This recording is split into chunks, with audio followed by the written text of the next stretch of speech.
하나님 말씀은 누가복음 20장 45절에서 21장 4절까지의 말씀입니다. 누가복음 20장 45절부터의 말씀, 신약 성경 131면입니다.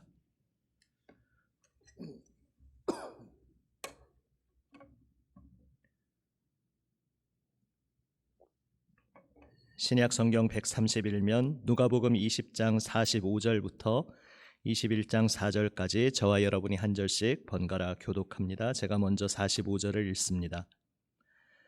모든 백성이 들을 때에 예수께서 그 제자들에게 이르시되 긴 옷을 입고 다니는 것을 원하며 시장에서 문안받는 것과 회당의 높은 자리와 잔치의 윗자리를 좋아하는 서기관들을 삼가라. 그들은 과부의 가산을 삼키며 외식으로 길게 기도하니 그들이 더 엄중한 심판을 받으리라 하시니라. 예수께서 눈을 들어 부자들이 헌금함에 헌금 넣는 것을 보시고 또 어떤 가난한 과부가 2렙돈 넣는 것을 보시고 이르시되 내가 참으로 너희에게 말하노니 이 가난한 과부가 다른 모든 사람보다 많이 넣었도다. 함께 읽습니다. 저들은 그 풍족한 중에서 헌금을 넣었거니와 이 과부는 그 가난한 중에서 자기가 가지고 있는 생활비 전부를 넣었느니라 하시니라. 아멘.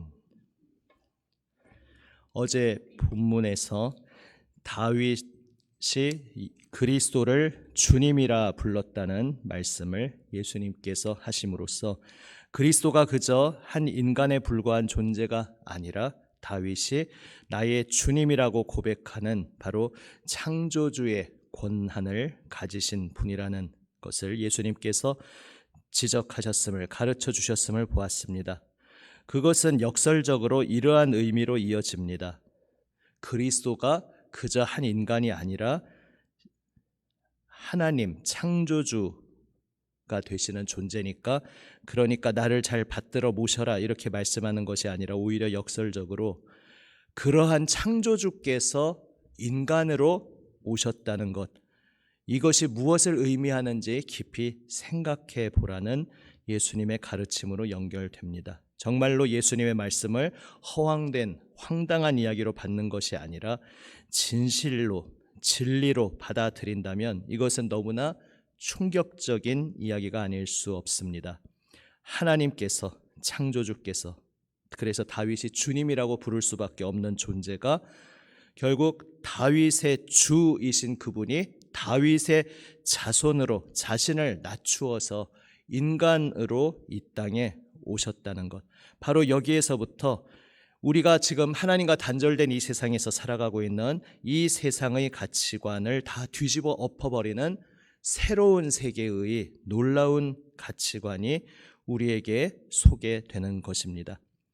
정작 가장 영광 받으시기에 합당하신 주님께서는 오히려 자신을 낮추셔서 가장 섬기는 자로 가장 낮은 자리에 임하셨다는 것입니다. 바로 그 피조물을 사랑하셔서 하나님의 형상 따라 지으신 그 인간이 하나님의 생명에서 단절되어 죽음의 고통에서 허우적거리는 것을 보실 수 없어서 그 불타는 사랑으로 그 한없는 자비와 긍휼로 우리에게 찾아오셨다는 것을 정말로 진지하게 받아들이고 깨닫는다면 이제 우리가 인생을 살아가는 가치관, 우리가 살아가는 그 마음가짐이 완전히 달라질 수밖에 없다는 것, 전혀 다른 새로운 세상에 내가 놓여져 있음을 고백할 수밖에 없습니다. 바로 그 주제에서 오늘 본문으로 이어집니다. 당시에 서기관, 다시 말해 율법학자는 하나님의 말씀을 백성들에게 가르치는 그러한 귀중한 직분을 맡은 자로서 백성들에게 존경을 받고 있었습니다.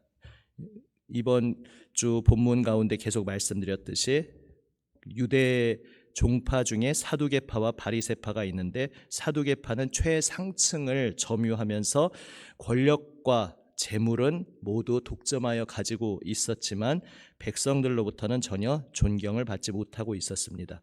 아무리 백성들이 무지몽매하다고 그들이 무시할지라도 사람이 다 보는 눈이 있고 아는 생각이 있는데, 아무리 배운 것이 많지 않은 백성이라 할지라도 직관적으로 그들도 알고 있었던 것입니다. 저들은 남부럽지 않은 모든 것을 두 손에 가지고 있지만 그 인생에 있어서는, 사람됨에 있어서는 전혀 존경할 바가 없는, 철저히 세속적으로 닳고 닳아버린, 하나님 향한 신앙과는 관계없는 사람이라고 치부되고 있었습니다. 반면에 바리새파는 백성들로부터 존경받고 있었습니다. 사실 그러한 당시 유대인들의 정서를 생각할 때에 복음서에서 예수님께서 가장 신랄하게 꾸짖으셨던 대상이 바리새인이라는 것은 당시 유대인들에게는 굉장히 충격적인 일이었습니다.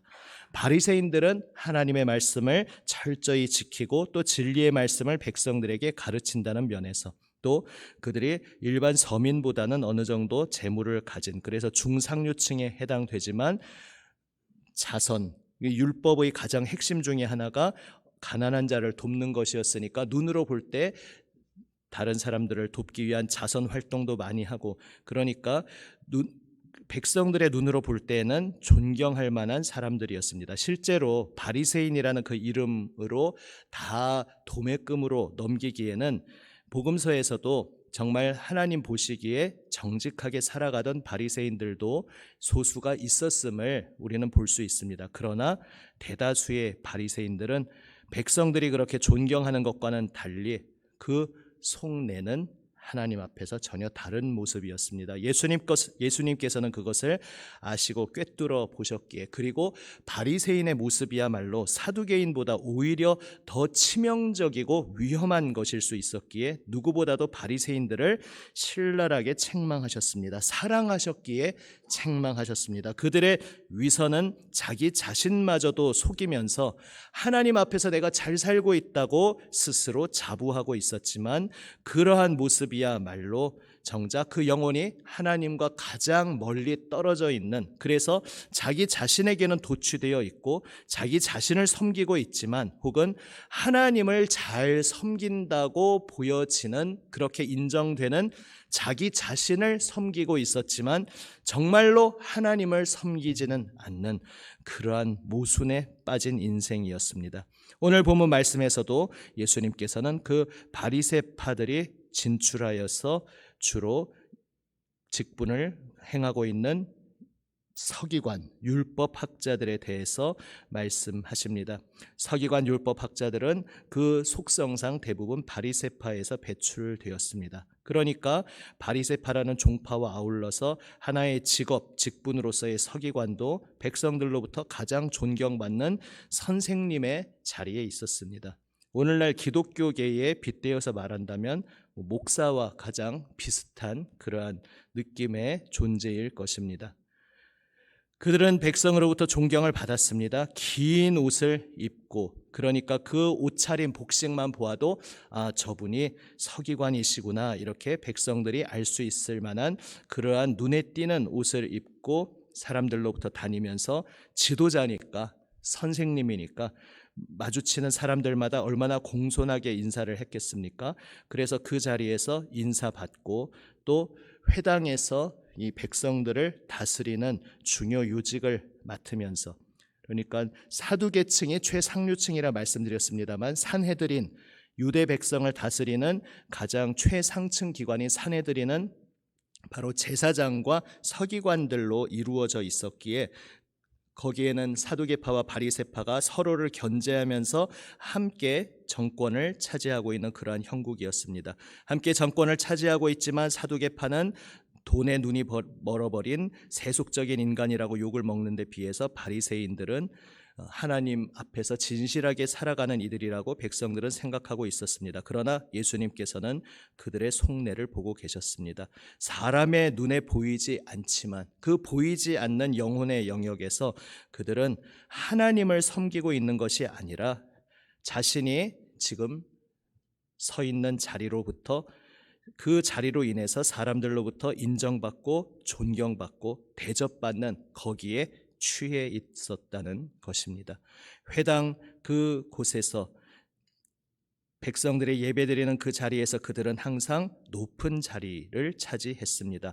저 자리는 서기관님들의 자리지라고 인정되는 특별한 자리에 앉아서 문안을 받고 존경을 받았습니다. 어떠한 행사가 이루어지는 잔치에서도 늘 상석에 당연히 앉도록 자리가 따로 배정되어 있는 사람들이었습니다. 그러나 그들은 자신들이 법률 지식이 있었기 때문에, 율법의 지식이 있었기 때문에 힘없는 과부나 그러한 연약한 자들의 재산을 맡아서 관리하는 일들을 종종 맡았는데, 그러한 직분을 이용해서 자기의 입속을 차리는 그러한 일을 전혀 부끄러움 없이 행하고 있었습니다. 사람들이 모르니까, 아무도 모르니까 뒤에서 그런 짓을 하면서도 자기 자신도 속이며 살고 있었습니다. 자기 자신이 지금 하나님 앞에서 얼마나 가증스러운 자리에 있는지 자신의 도취되어서 자기도 알지 못하고 있었습니다. 외식으로 길게 기도했습니다. 그러니까 우리 저 서기관 선생님은 역시 신앙심이 깊으시니까 기도 한마디를 하셔도 역시 수준이 있으시군, 그 기도 한마디 한마디에도 힘이 있고 정말 깊이가 있으시구나, 이렇게 사람들로부터 경탄과 칭찬을 받는 것을 그들은 즐기고 있었습니다. 결국 예수님께서도 천편일률적으로 싸잡아서 말씀하시는 것이 아니라 당시의 서기관들의 대부분의 사람들이 빠져있는 그 함정에 대해서 말씀하고 계신 것입니다. 겉으로 볼 때는 누구보다도 가장 하나님을 잘 섬기고 있고 누구보다도 하나님과 가장 가까운 사람처럼 보이고 있었지만 사실 그들은 하나님 앞에서 살아가는 존재가 아니었습니다. 그들은 사람의 눈 앞에서 살아가는 존재였습니다. 하나님께서는 자신을 낮추셔서 그 피조물을 사랑하셔서 우리를 살리시기 위해 가장 낮은 종의 자리로 임하시는 그러한 하나님이시지만, 지금 하나님을 섬기고 하나님의 율법을 잘 알고 있다고 자부하는 서기관들은 오히려 첫 인류 아담과 하와가 그러했듯이 내가 하나님과 관계없이 가장 높은 자리를 취하려는, 끝없이 올라가려는 그러한 욕심에 사로잡힌 인생이었습니다. 그들은 사람 눈을 의식하며 살았습니다. 사람 눈을 의식한다라는 주제에 대해서는 항상 양극단이 있을 수 있습니다. 사람 눈을 늘 의식하면서 사람 눈에 어떻게 보일까에 신경을 쓰는 인생은 그 영혼이 망가지게 됩니다. 오늘 본문이 말씀하는 바가 그것입니다. 그런데 또 반대 극단에서 또 이런 태도를 취하는 경우도 있습니다. 우리의 인생 가운데 나는 사람을 신경 쓰지 않아, 사람이 누가 뭐라든지 나는 내 신념을 가지고 내 길을 가련다 말하는데, 또 그것은 다른 사람들이 내 발 아래에 있다고, 다른 사람들의 생각은 내 생각에 미치지 못한다는 나 자신의 교만에서 사실 비롯되는 것일 수 있습니다. 그리고 양극단은 항상 통한다고, 결국 그것은 모두 하나님 앞에서 하나님의 가치관으로 하나님 앞에 겸손히 엎드리는 자세가 아니라 다른 무엇으로 나를 부풀리고 나를 높이 띄워서 하나님 앞에서의 관점에서 나를 보는 것이 아닌 다른 관점으로 나를 높이려는 마음인 것입니다.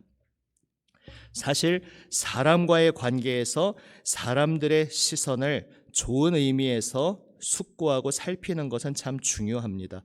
나는 분명히 내가 가는 길이 맞다, 나는 늘 다른 사람보다 한 발 앞선다 생각하는데, 주변 사람들로부터 내가 무언가 그것과는 좀 다른 시선을 받고 있다면, 무언가 쓴소리를 받고 있다든지 무언가 어떤 이야기를 듣고 있다면, 그것이 그 사람들이 어리석어서 아직 알지 못해서 나를 오해한다, 그저 이렇게만 치부할 것이 아니라 나에게 혹시 문제가 있는가? 내가 나 자신을 보지 못하는 모습을 다른 이들은 오히려 옆에서 더 잘 보기에 나는 깨닫지 못하는 나의 어떤 약점, 나의 부족한 부분을 다른 사람의 눈을 통해서 지금 내가 발견할 수 있지 않을까, 이러한 겸손한 마음으로 사람들의 시선을 참고하는 것은 매우 중요한 자세입니다. 그러나 그것은 사람의 눈을 기쁘게 하는 그러한 것과는 완전히 다른 마음입니다. 사람의 눈을 신경 쓰고, 그래서 사람들로부터 인정받고 사람들로부터 존중받고 사람들이 나를 아는 척 해줬어, 사람들이 나를 대접해줬어. 사람들이 나를 보면서 그래도 어느 정도 이상의 그러한 훌륭한 사람이라고 나에게 가치를 부여해주고 있어.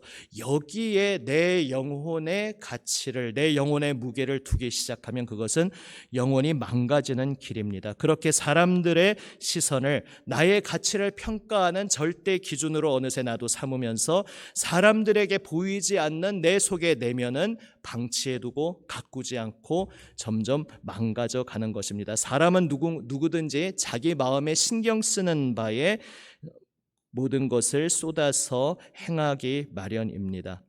사람들의 시선에 신경을 쓰는 순간 사람들의 눈에 보이는 것에 신경을 쓰는데 보이지 않는 부분은 방치해 두기에 나의 내면은, 나의 영혼은 가꾸어지지 않고 점점 황폐해져 갑니다. 바로 이것이 바리새인이 빠져 있었던 외식, 위선의 함정입니다. 예수님께서 바리새인들을 질타하실 때 한마디로 외식하는 자들이라 꾸짖으셨습니다. 외식이라는 단어, 성경에서 나오는 그 신약의 외식이라는 단어는 말씀드린 대로 연기한다, 배우가 연기를 한다라는 그 동사라고 말씀드렸습니다. 그들은 연기하는 삶을 살고 있었습니다. 하나님 앞에서 실제로 내 영혼이 지금 어떤 중심으로 무엇을 추구하고 무엇을 붙잡고 무엇을 사랑하고 있는지 여기에 대해서는 아예 나 자신도 문을 닫아버리고 눈을 감아버리고 그저 사람들 앞에서 연기하는 것에 그의 모든 영혼을 쏟고 있었습니다. 그러한 모습은 하나님과의 관계에서는 아무것도 없는, 하나님과의 관계는 단절되어 있는 어둠의 삶이라 예수님은 말씀하십니다.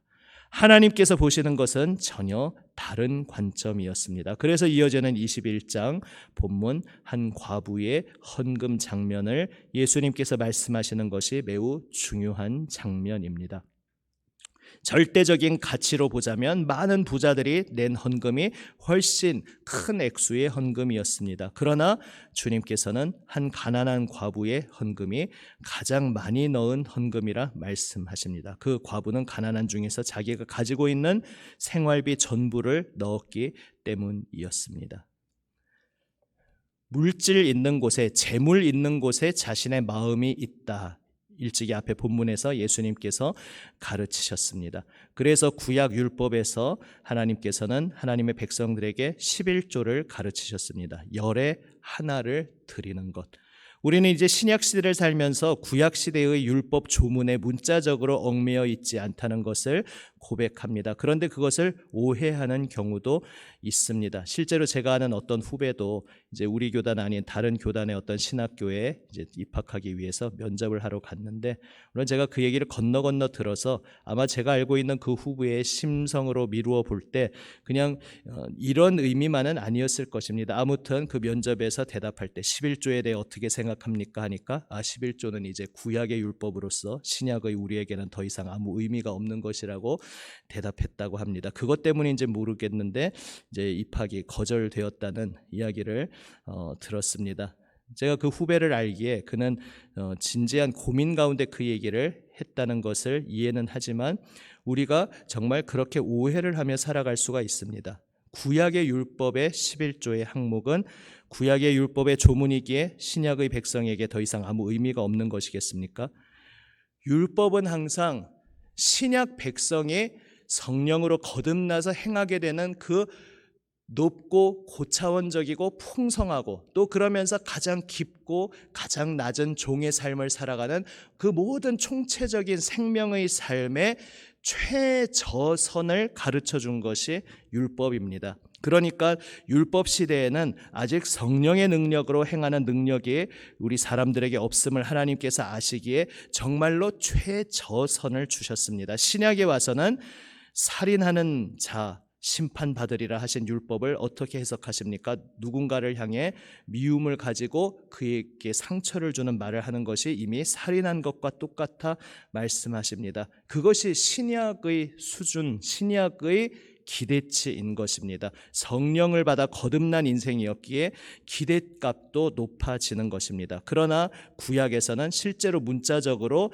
사람을 고의적으로 쳐 죽이지 말아라, 살인하지 말라, 아주 최저선으로 주신 것입니다. 11조도 마찬가지 원리로 생각할 수 있습니다. 왜 열의 하나를 바치라고 하셨냐 하면 당시의 지주와 소작농의 제도를 반영한 것입니다. 당시의 일반적인 지주라면 그 땅을 분배받아서 소출한 것에 열의 하나 정도를 바치는 것이 아니었습니다. 열 중에 셋, 넷, 다섯, 여섯 더 훨씬 많은 양을 지주에게 바치고 나머지를 자신의 몫으로 가지는 것이 일반적이었습니다. 그 가운데 열의 하나만 바치라고 하신 하나님은 아주 자비로우신 지주셨던 것입니다. 그래서 내가 지금 내 땅을 부여받아서 내가 그 위에 농사를 짓고 있지만 그것이 하나님의 땅임을 고백하는 행위가 열의 하나를 바치는 것이었습니다. 그 원리는 신약에도 늘 동일합니다. 구약 성경의 율법 조문에 매이지 않는 신약 시대에도 그 원리는 우리에게 동일하고 또한 율법이 제시하던 그 가치는 최저선이었음을 우리가 고백한다면 이제 신약 시대의 우리는 나에게 들어온 소출의 열의 하나에 그치는 것이 아니라 그것은 당연한 기본값이고 내 모든 재물이 내 것이 아니라 하나님의 것임을 고백하며 늘 하나님이 기뻐하시는 기준에 따라 사용되도록 우리는 늘 기도하며 주님 앞에 충성되이 엎드려야 할 것입니다. 우리는 헌금에 대해서 또 이렇게 오해하는 경우도 있습니다. 하나님은 모든 것을 가지신 풍족하신 분인데 내가 여기에 얼마 정말 나로서는 이것 바치면은 참 아까운 나에게는 큰 돈이지만 하나님께는 정말 세 발의 피도 안 되는 돈인데 내가 이거 바치나 안 바치나 무슨 상관이 있을까 하면서 내가 바치지 않는 것을 합리화할 수도 있습니다. 하지만 그것은 애초에 지금 하나님과의 관계 속에서 내가 얼마나 병들어 있는지 자기 자신의 상태를 스스로 폭로하는 것입니다.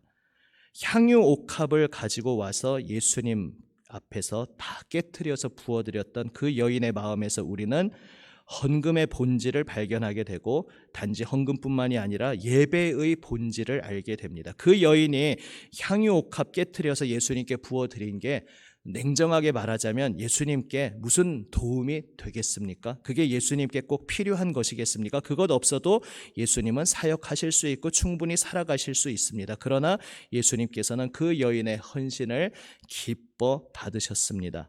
그리고 얼마나 기뻐하셨는지 이제 그 여인에 대해서는 우리가 지금 보고 있는 누가복음이 아니라 마가복음과 마태복음에서 기록되어 있고 누가복음에서는 이제 좀 다른 상황에서의 향유 옥합이 기록되어 있다는 것도 인상적인데 아무튼 마태 마가에서는 이제 예루살렘 그 입성 전후한 그 자리에서 한 여인이 마리아죠. 마르다의 누이 마리아죠. 향유 옥합을 부은 것에 대해서 이 여인이 이렇게 한 행동이 복음이 전파되는 곳마다 함께 전해지리라 말씀하실 만큼 그 여인의 행동이 얼마나 가치 있고 보배로운 행동인지 예수님께서 크게 칭찬하셨습니다.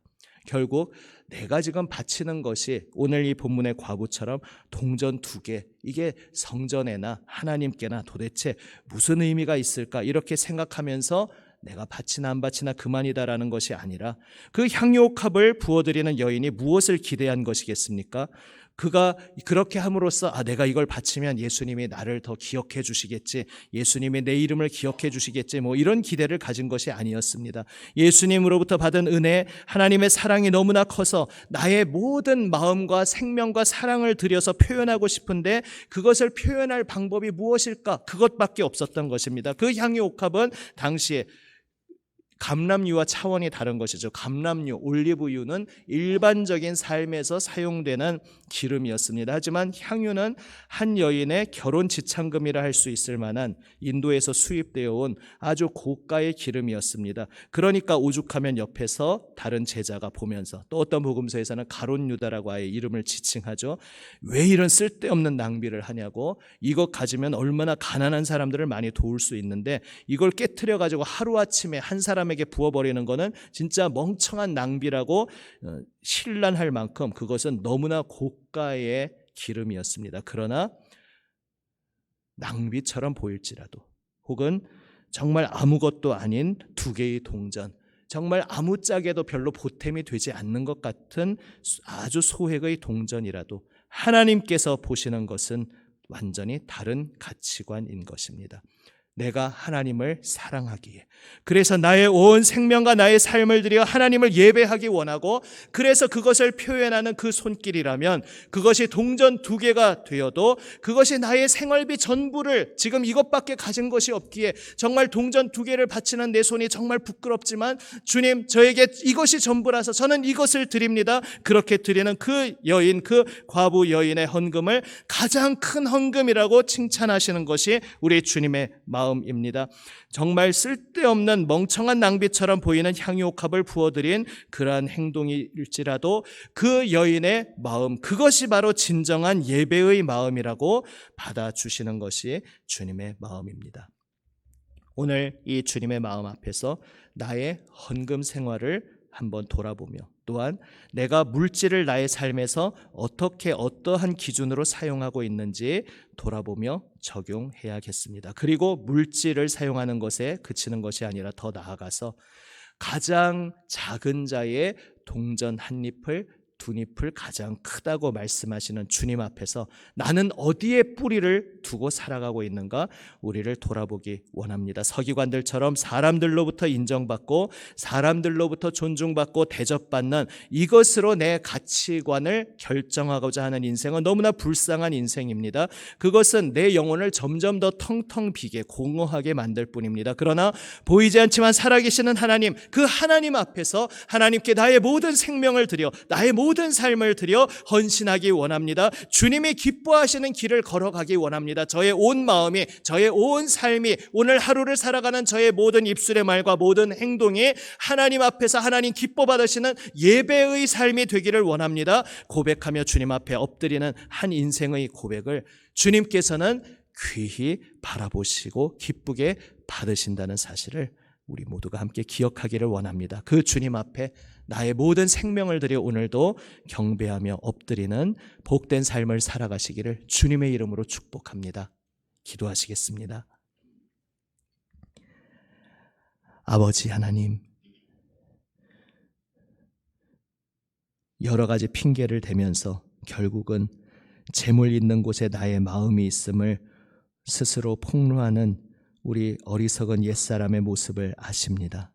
주님, 그러한 나 자신을 섬기고 사람들로부터 인정받고 대접받는 것에 도취되어 살아가던 옛사람, 십자가에 못 박혀 죽고 이제 예수님의 피 흘리신 보혈 은혜로 주님 안에서 저희가 새롭게 새 사람으로 창조되었음을 고백합니다. 주님, 주님의 보혈 은혜로 새롭게 창조되고 거듭난 저희들, 오직 주님 부어주시는 새 마음으로 성령님 주시는 마음을 따라 행하게 하여 주시옵소서. 우리의 중심을 보시며 우리의 마음을 보시며 우리가 전심으로 주님 앞에 엎드려 예배하고 순종하는 것을 기뻐 받으시는 주님만 바라보게 하여 주시옵소서. 주님, 저희의 삶이, 저희의 모든 말과 행동이, 저희의 모든 시간 사용과 물질 사용이 주님 앞에 드려지는 온전한 예배가 되기를 원합니다. 주님, 저희를 붙들어 주시고 저희의 심령을 새롭게 하여 주시고 저희의 온 마음과 생명 다해 오늘도 주님을 예배하며 살아가게 하여 주시옵소서. 살아계신 우리 구주 예수 그리스도의 이름으로 기도드립니다. 아멘. 주님 가르쳐 주신 기도 함께 드립니다. 하늘에 계신 우리 아버지, 아버지의 이름을 거룩하게 하시며 아버지의 나라가 오게 하시며 아버지의 뜻이 하늘에서와 같이 땅에서도 이루어지게 하소서. 오늘 우리에게 일용할 양식을 주시고 우리가 우리에게 잘못한 사람을 용서하여 준 것 같이 우리 죄를 용서하여 주시고 우리를 시험에 빠지지 않게 하시고 악에서 구하소서. 나라와 권능과 영광이 영원히 아버지의 것입니다. 아멘. 오늘 말씀에 응답하는 기도로 또한 우리를 오늘도 끌어안고 중보하고 계시는 예수님의 기도에 동참하며 사랑하는 이웃들을 위한 도고의 기도로 기도하며 나아갑니다. 계속해서 한 달 뒤에 부흥사경회를 위해서 세워주실 강사 목사님을 위해서 또 우리 모든 성도들의 준비됨을 위해서 기도하며 또 태신자를 위해서 다음 세대를 위해서 계속 기도하며 우리 공동체에 세우실 리더를 위해서 계속 기도하며 나아갑니다. 세계에 고통받는 이웃들을 위해서 기도하며 나아갑니다. 기도하며 삶의 현장으로 가시겠습니다. 기도하시겠습니다. 주님.